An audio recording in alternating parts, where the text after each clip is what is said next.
আসসালামু আলাইকুম সম্মানিত প্রিয় দর্শক।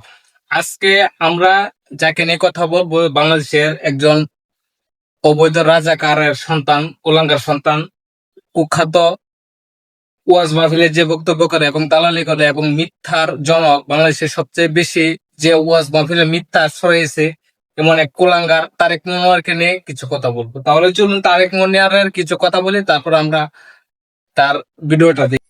তারেক রহমান কাজ করবে, কারণ রক্ত যার বেশি ঝরে জমিন তার হয়ে যায়। তারেকের শরীরের এমন কোন জায়গা নাই যেখানে তাকে মেরে মেরে আহত করা হয় নাই। এখানে সে তারেক রহমানকে নিয়ে একটু করলো, বললো যে তারেক রহমানের যে যে জমির রক্ত হয়, তারপর সে জমি নাকি তার হয়েছে। তারেক রহমানের বিষয় বলো, এই কুখ্যাত যার সন্তান দেখবেন। আবার যখন হাসিনার আমল ছিল, এই হাসিনার আমলে কিন্তু শেখ মুজিবুরকে নিয়ে কথা বলছিল এবং এই যে হাসিনা, স্বৈরাচার হাসিনার পক্ষে কথা বলছিল। তাহলে তার ভিডিওটা শুনুন। রক্ত যার জমি জমির তার, রক্ত কথা বলে। আমি প্রায় বলে থাকি, শেখ মুজিব রাহমাহুল্লাহ পরিবার সহ চলে যাওয়ার কারণে বর্তমানে প্রাইম মিনিস্টার ক্ষমতায় আছেন, রক্তের কারণে। রক্ত যার জমিনে ঝরে আল্লাহ জমিন তার হাতে তুলে দিয়ে। এটা হয়েছে তাদের চরিত্র, বুঝছেন?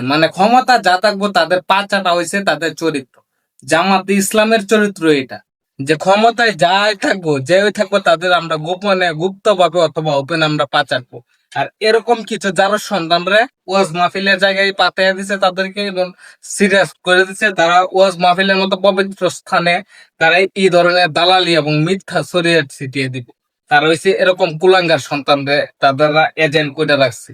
মূলত বাংলাদেশ পন্থী রাজনীতিবিদ কেউ বাংলাদেশ পন্থী না, ওই তো আপনি ভারতের দালাল, না হয়তো এই এদের মতো কুখ্যাত রাজাকারের জন্মের যারও সন্তান হয়েছে। এরা দেখলে আমার যেমন মনে হয় জুতাটা বাড়িতে, এই তারেক মনোয়াররা দেখলে আমার মনে হয় তারে আমার পায়ের জুতাটা বাইরে।